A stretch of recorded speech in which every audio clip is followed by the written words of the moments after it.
Hey, welcome back to Clean Cut, where we can talk about the truth about just about anything, as long as we use logic and common sense. This season, we're looking at the miracles of Jesus to see what they can tell us about God and his promises to the faithful. Last time, we talked about the healing of wounds, both cuts that cause bleeding and actual loss of parts of the body.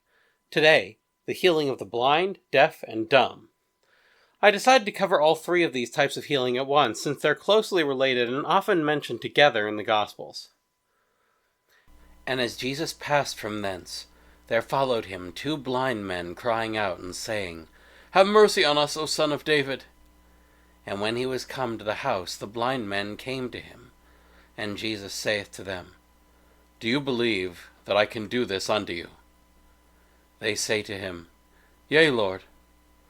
Then he touched their eyes, saying, According to your faith, be it done unto you. And their eyes were opened, and Jesus strictly charged them, saying, See that no man know this. Matthew 9:27-30. 2 blind men both approach Jesus at the same time here, and he heals them. We don't know what caused their blindness, whether it was caused by an accident or an injury, or whether they'd been born blind, but Jesus is able to restore their eyesight instantly. And Jesus passing by saw a man who was blind from his birth. He spat on the ground, and made clay of the spittle, and spread the clay on his eyes, and said to him, Go, wash in the pool of Siloam, which is interpreted, sent. He went therefore, and washed, and he came seeing. John 9:1 and 6b-7. This time, however, we know this man had always been blind. Jesus gives the man a simple task to perform, and he's able to see for the very first time once he's completed it. This is actually quite a big deal, because it shows that Jesus' power of giving sight is not limited to healing damage caused to people's eyes by injuries or illnesses. There's one more big example in the Gospels of Jesus granting people the power to see something that they were born unable to see, but we'll cover that in a later episode. And they bring to him one deaf and dumb, and they besought him that he would lay his hand upon him. And taking him from the multitude apart, he put his fingers into his ears, and spitting, he touched his tongue. And looking up to heaven, he groaned, and said to him, Ephata, which is, Be thou opened. And immediately his ears were opened, and the string of his tongue was loosed, and he spoke right.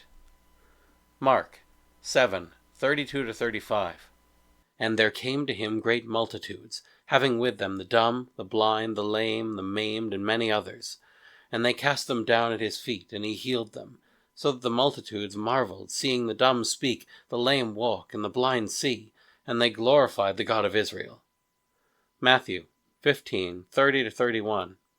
These verses mix things together, so I may as well do it too. The inability to hear or speak or even walk without a limp all fall into the same category to Jesus as the inability to see. He can heal these handicaps quickly for the faithful, just as he heals wounds and sicknesses.